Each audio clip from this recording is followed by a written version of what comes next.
Não é apenas uma forma tirana de governo, mas é construída ao redor da ideia de que isso é para o bem de um grande número. Então as pessoas, no fundo, que recebem ordens, são educadas ou convencidas, ou como quiser chamar, para acreditar que no final das contas isso é o melhor para elas. O maior objetivo deles é reduzir a população do mundo. O príncipe Philip, o segundo marido da rainha Elizabeth, disse isso. Ele disse, se um dia eu voltar, se eu reencarnar, eu quero voltar como um vírus mortal. É claro que ele quer, porque o que essas pessoas querem é isso. Destruir a sociedade mundial. É assim que uma pessoa pode começar a entender os verdadeiros objetivos da Agenda 21 do Desenvolvimento Sustentável. Você acaba com o plano global. Esse plano claramente fala em uma redução da população humana em 85%. Então você começa a pensar, como podemos sobreviver nesse país se nossos recursos estão sendo retirados e colocados fora do limite para o nosso uso, sejam recursos minerais, madeira, alimento, etc. Se formos remover metade das terras desse país para uso de produção humana, é só uma questão de tempo, até que a população humana comece a diminuir. Mas quando entendemos que esse é o plano das Nações Unidas, podemos começar a colocar isso na perspectiva que precisamos. Maury Strong, das Nações Unidas, ele é um cara muito altruísta. Ele acha que está fazendo a coisa certa para a maioria das pessoas, defendendo que podemos matar alguns deles porque existem muitos. Eu acredito que todo o conceito de controle da população e diminuição da população do mundo para um número em que possamos sustentar o desenvolvimento e chegar até menos de 1 bilhão está preparando o palco para a perseguição em massa. E se as pessoas comprarem essa ideia, que grande parte do mundo deve ser eliminada para que aqueles que sobrarem continuem vivendo. Vamos ver mais guerra, mais fome, mais doenças, algumas delas espalhadas de propósito para reduzir a população humana. Eu visitei um lugar chamado Pedra Guia da Geórgia, onde eles apresentam os 10 mandamentos do movimento da Nova Era em várias línguas diferentes. E um dos mandamentos fala sobre a redução da população para uma fração do que ela é agora. Então, uma pessoa inteligente pergunta como eles vão conseguir isso. Se esse é um dos objetivos e eles vão trabalhar para alcançar esse objetivo, então quem serão as vítimas e como eles vão escolher quem vive ou morre? As pessoas acham difícil de acreditar porque não ouvem de muitas fontes. Você não vai ouvir na mídia, não vai ouvir dos líderes do governo, não vai ouvir das pessoas que estão criando isso, é um fato. Então as pessoas não percebem como já chegou longe. E em 6 de julho de 2009, o Papa falou abertamente sobre a criação de uma autoridade política mundial, com força para se dar poder. Começamos a perceber que estamos mais perto disso do que imaginamos. Esse sistema não vai apoiar o cristianismo ou o judaísmo. Direitos básicos como a liberdade de expressão, de religião e de ter sua própria terra vão desaparecer.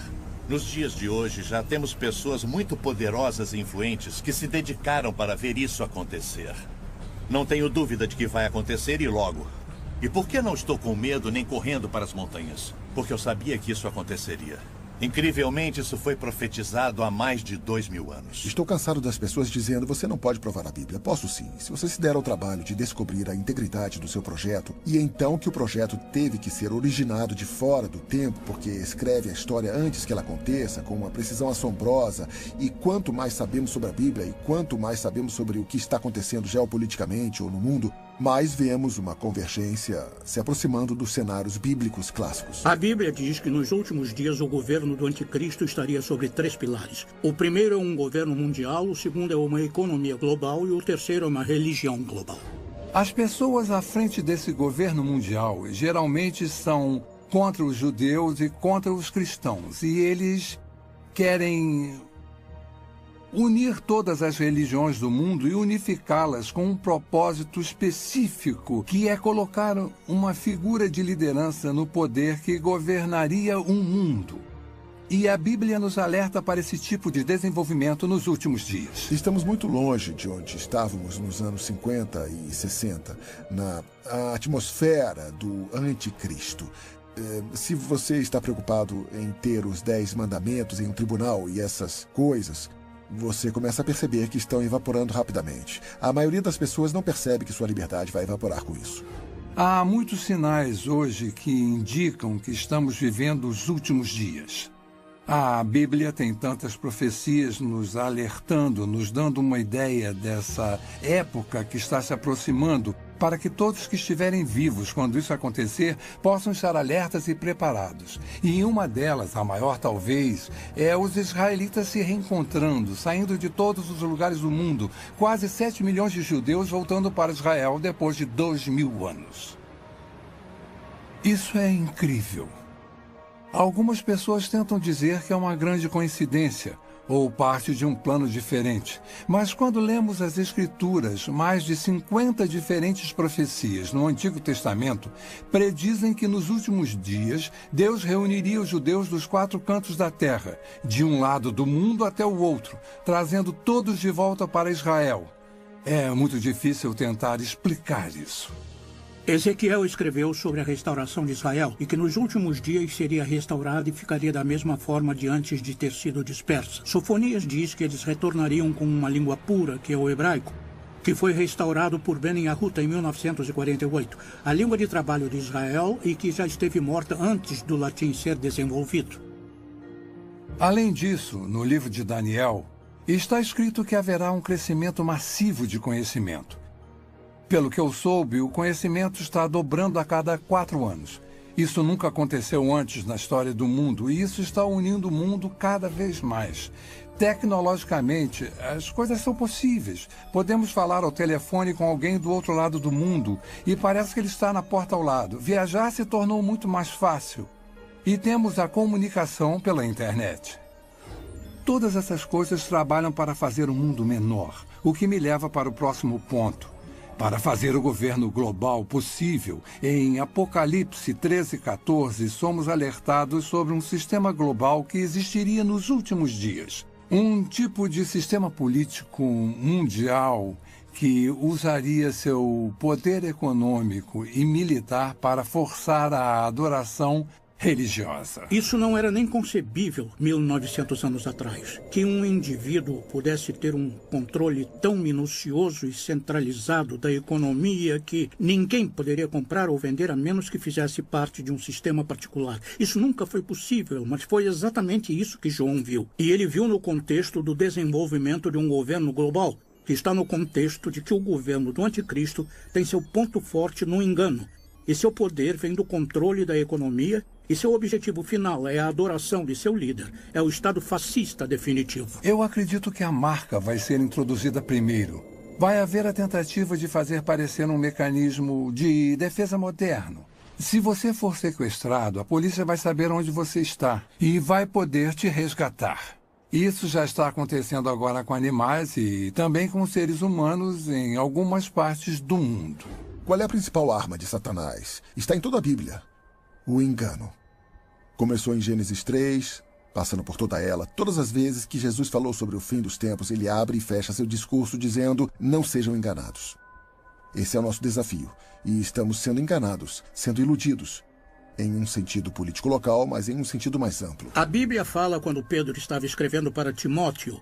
E ele disse que nos últimos dias as pessoas amontoarão para si doutores, tendo comichão nos ouvidos, e voltarão às fábulas porque não querem ouvir, porque o que querem ouvir não é necessariamente a verdade. E estamos vivendo em uma geração agora em que a verdade está se tornando subjetiva. Pode haver realmente 2 versões da verdade. Finalmente, em Mateus 24, Jesus nos alerta sobre enganos sem precedentes que vão acontecer no final dos tempos, precedendo sua segunda vinda. E, especificamente no versículo 24, ele diz: até os eleitos seriam enganados, se isso fosse possível. E deve ser um grande engano para Jesus fazer esse tipo de declaração. E estamos vendo um aumento nos enganos hoje, falsas religiões surgindo e tomando controle nos Estados Unidos, onde há apenas uma geração, a maioria das pessoas professaria sua crença em Cristo, ou pelo menos sua ética teria uma base cristã. A cultura em que vivemos é bem estranha. Ela nega a existência da verdade. Para que servem as universidades? Eu pensei que fossem para descobrir a verdade. Qual é o propósito da ciência? Descobrir que é a verdade. E vivemos numa sociedade que nega a existência da verdade. Outro sinal é o crescimento da depravação do homem. Em 1ª e 2ª Timóteo, fala sobre como nos últimos dias o homem se tornaria mais focado em si mesmo, estaria em busca de prazer. Seria egocêntrico, orgulhoso, soberbo. E estamos vendo todas essas coisas hoje através do movimento da nova era de formas que nunca vimos antes. O importante somos nós. Literalmente temos milhões de pessoas que acreditam que são Deus. Jamais encaramos uma situação como essa antes, mas encaramos agora. Estamos quebrados, estamos em uma guerra global, estamos em uma guerra religiosa. Tudo, na verdade, parece estar... Estamos em declínio, estão falando em se livrar do dólar americano. Tudo parece apontar para os Estados Unidos não ser mais a única superpotência mundial, que é exatamente o que a Bíblia diz. Podemos ver tudo convergindo para isso. Então, podemos fazer uma lista dos principais países do Oriente Médio, da Europa e do Extremo Oriente e rever essa lista.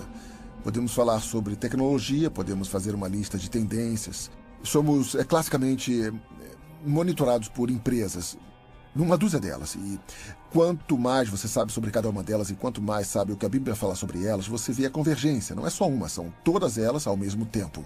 Está claramente dizendo que esta geração não vai passar até que todas essas coisas se cumpram. Faz parte desse discurso, mas faz de Israel a referência, é o relógio, é o cronômetro. Quando começar a andar, nós teremos apenas mais uma geração. E estamos bem perto disso agora. Meu desafio para qualquer um, para quem essas coisas estão frescas, novas e desconhecidas, é descobrir por si só. Não o que o Chuck Missler ou alguém no rádio ou TV disse. Descubra por si só o que a Bíblia realmente diz. A Bíblia diz que os céus e a terra proclamam a existência e a majestade de Deus, nosso Criador. Esse mesmo Criador nos deu um livro para partilhar seus pensamentos e planos para nossas vidas. Diferente de qualquer livro em toda a história, ele prediz o que vai acontecer no futuro. O nascimento, morte e ressurreição de Jesus Cristo. O retorno de Israel para sua terra em 1948. Nosso notável mundo em mudança hoje. Se alguém que você conhece pode prever o futuro com 100% de precisão, você não daria ouvido a ele?